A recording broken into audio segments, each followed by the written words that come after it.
से बहुत दूर एक गांव था। उस गांव में एक बरगद का पेड़ था।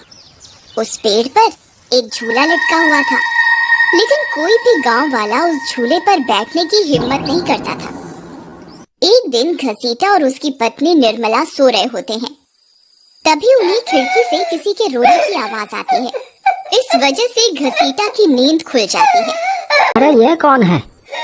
हे भगवान, लगता है ये आवाज उसी बरगद के पेड़ की तरफ से आ रही है। अरे निर्मला, जल्दी उठो, देखो ना, आज फिर से वही रोने की आवाज आ रही है। हे भगवान, ये रोने की आवाज तो उसी झूले की तरफ से आ रही है। तुम डरो नहीं, मैं अभी देखता हूँ। फिर घसीटा खिड़की की तरफ जाता है तो उसकी आंखें फटी की फटी रह जाती हैं। उसे झूले पर एक औरत दिखाई देती है।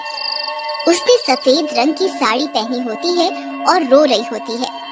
अरे निर्मला, जल्दी यहाँ आओ, देखो झूले पर कोई बैठा हुआ है। फिर निर्मला भी जल्दी से खिड़की की ओर जाती है और उस औरत को देखने लगती है। अजी, ये वही चुड़ैल तो नहीं जिसने इस झूले पर अपना कब्जा कर रखा है? तुम्हारा दिमाग खराब तो नहीं हो गया? वो सिर्फ एक औरत है। अजी, भला रात के 2 बजे कौन पेड़ के नीचे झूला झूलता है? अब तुम रुको, मैं अभी बाहर जाकर देखता हूँ। अरे रुको रुको, तुम्हारा दिमाग खराब तो नहीं हो गया जो खुद मौत के मुंह में मरने के लिए जाना चाहते हो? मैं आपको कहीं नहीं जाने दूंगी। तभी वह चुड़ैल अचानक से गायब हो जाती है। ये सब देखकर वे दोनों डर जाते हैं। अरे मर गए रे, ये तो गायब हो गई। मैंने आपसे कहा था ना जी, ये कोई आम औरत नहीं है। तुम सही कहती हो निर्मला, इस झूले में जरूर कोई गड़बड़ है, तभी कोई गांव वाला इसके आसपास जाने में भी डरता है। अजी, आज तक तो हमने इस झूले के बारे में सिर्फ अफवाहें ही सुनी थी। आज तो अपनी आंखों से देख लिया। मैं अब इस घर में और नहीं रहने वाली। फिर अगले दिन निर्मला का भाई अपनी पत्नी के साथ शहर से उसके घर आता है। अरे निर्मला बहन, तुम कहाँ हो? अरे भाई तुम, आज तुम्हें अपनी बहन की याद कैसे आ गई? बस ऐसे ही, बहुत दिन हो गए थे तो मैंने सोचा अपनी प्यारी बहन से मिल लूं आज। फिर वे लोग पूरा दिन हंसी मजाक करके बिता देते हैं। और फिर रात होने पर, बबलू भाई तुम नीलू के साथ इस कमरे में सो जाओ, हम साथ वाले कमरे में सो जाते हैं। और हाँ, तुम्हें किसी चीज की जरूरत हो तो मुझे बता देना। फिर इतना बोलकर निर्मला अपने कमरे में सोने के लिए चली जाती है। फिर कुछ देर के बाद नीलू की नजर खिड़की के बाहर उस झूले पर पड़ती है। अजी इधर आइए, वो देखिए, वो पेड़ के नीचे एक झूला लगा हुआ है। हमारे शहर में तो ऐसा कहीं देखने को नहीं मिलता। चलिए ना, मेरा बहुत मन है झूला झूलने का, चलिए ना। अरे रुको रुको, अभी तो रात हो गई है, सुबह होते ही झूल लेना, अभी सो जाओ। फिर इतना बोलकर बबलू सोने चला जाता है, लेकिन नीलू उसी झूले को देखती रहती है। अजी सुनिए ना, चलिए ना, मेरा बहुत मन है। लेकिन बबलू नीलू की बात को अनसुना कर देता है और सो जाता है। फिर नीलू सोचती है, अरे ये झूला तो एकदम घर के पीछे ही है, मैं खुद ही चली जाती हूँ। फिर इतना सोचकर नीलू घर से अकेले ही निकल पड़ती है और सीधा उस झूले के पास पहुँच जाती है। अरे वाह, जैसा मैंने सोचा था ये तो बिल्कुल वैसा ही निकला। आज तो मजा ही आ गया। फिर नीलू उस झूले पर बैठ जाती है और झूला झूलने लगती है और गाना गाने लगती है। पंछी बनूं उड़ती फिरूं मस्त गगन में, आज मैं आजाद हूँ दुनिया के चमन में।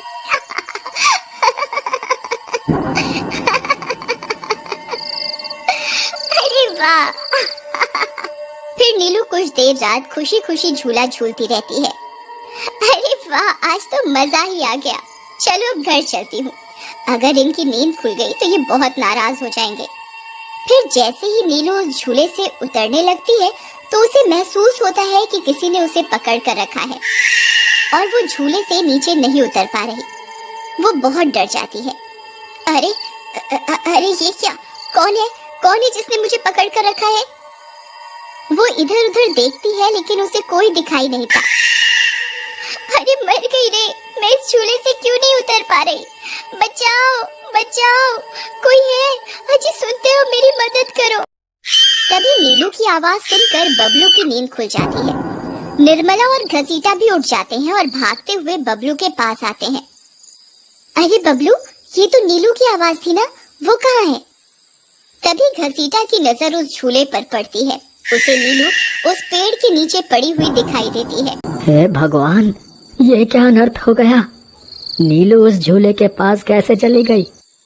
फिर वे तीनों भागते हुए उस झूले के पास जाते हैं। उन्हें नीलू वहाँ बेहोश पड़ी हुई मिलती है। हे भगवान, ये तुम्हें क्या हो गया नीलू? नीलू, तुम्हें यहाँ नहीं आना चाहिए था। हे भगवान, अब क्या होगा? फिर वे सब लोग वापस अपने घर आ जाते हैं और सुबह होने पर नीलू को होश आता है। नीलू, तुम ठीक तो हो ना? आज के बाद कभी उस झूले के पास नहीं जाना। उस झूले पर किसी चुड़ैल का साया है। ठीक है दीदी, मैं आज के बाद उस झूले के पास कभी नहीं जाऊंगी। फिर रात होने पर सब सो रहे होते हैं। तभी नीलू की नींद खुल जाती है। उसकी आंखें लाल हो जाती हैं और उसके पैर उल्टे हो जाते हैं और वो घर से निकलकर झूले की तरफ चल देती है और झूला झूलने लगती है।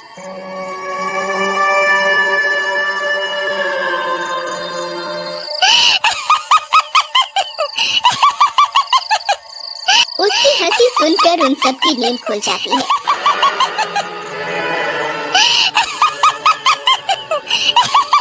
निर्मला और घसीटा भागते हुए बबलू के कमरे में आते हैं और नीलू को वहां ना पाकर परेशान हो जाते हैं। हे भगवान, अब ये नीलू कहाँ चली गई?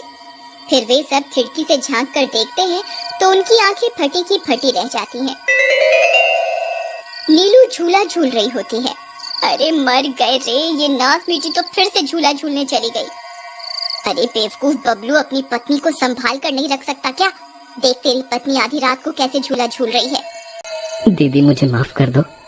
मैंने इसे समझाया भी था कि उस झूले की तरफ कभी मत जाना। अरे जल्दी चलो, हमें अभी नीलू के पास जाना होगा, कहीं कोई अनर्थ ना हो जाए। फिर वे तीनों भागते हुए उस झूले के पास पहुंच जाते हैं। ए नाक मीठी नीलू, चल जल्दी से इस झूले से नीचे उतर।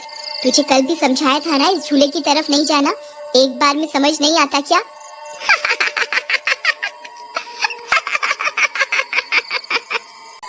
जरा इसके पैरों की तरफ तो देखो। अरे मर गए रे, ये तो चुड़ैल बन गई है। अरे मर गए रे, मेरी बीवी तो चुड़ैल बन गई। अब क्या होगा? अरे भागो रे भागो, सब अपनी जान बचाकर भागो। अरे मैं तो जीते जी विधवा बन गया। अरे मेरी बीवी तो चुड़ैल बन गई। फिर वे तीनों वहाँ से भाग जाते हैं। तभी उन्हें रास्ते में कुछ गांव वाले मिलते हैं। अरे घसीटा भाई, क्या हुआ? इतनी रात गए, कहाँ भागे जा रहे हो? अरे भाई, इसकी पत्नी नीलू शहर से आई थी और रात को वो बरगद के पेड़ के नीचे बंधे झूले पर झूला झूलने चली गई। अब उस चुड़ैल ने उसके शरीर पर अपना कब्जा कर लिया है। हे भगवान, ये क्या अनर्थ हो गया? चलो हम सब मिलकर अभी वहाँ चलते हैं। फिर वे सब गांव वाले मिलकर वहाँ पहुँच जाते हैं। नीलू अभी भी झूला झूल रही होती है। ए चुड़ैल, बस बहुत हो गया। तूने हम गांव वालों को बहुत परेशान किया है। तेरी वजह से कोई भी रात को इस रास्ते से गुजरने की हिम्मत नहीं करता था, लेकिन बस आज तेरा खेल खत्म करके ही रहेंगे। चलो भाइयों, आज इस चुड़ैल को जिंदा नहीं छोड़ना बता रहे हैं। भाइयों, हमें इस झूले को इस पेड़ से काट कर अलग करना होगा। फिर कुछ गांव वाले खंजर से झूले की रस्सी तोड़ देते हैं। झूला टूटते ही नीलू नीचे गिर जाती है और चुड़ैल गुस्से में नीलू के शरीर से बाहर निकल जाती है। हे गांव वालों, ये तुमने सही नहीं किया, अब तुम सब मरोगे। भाई जल्दी से इस झूले में आग लगा दो, हो सकता है इस झूले के जलने से ये चुड़ैल भी मर जाए। तभी एक गांव वाला उस झूले को आग के हवाले कर देता है। उस झूले में आग लगते ही वह चुड़ैल भी तड़पने लगती है और कुछ ही देर में वो भी जलने लगती है। मैं किसी को जिंदा नहीं छोड़ूंगी। अरे अरे मर गई रे गाँव वालों, मैं तुम्हें जिंदा नहीं छोड़ूंगी। मैं वापस आऊंगी। फिर देखते ही देखते चुड़ैल जलकर राख हो जाती है और गांव वालों को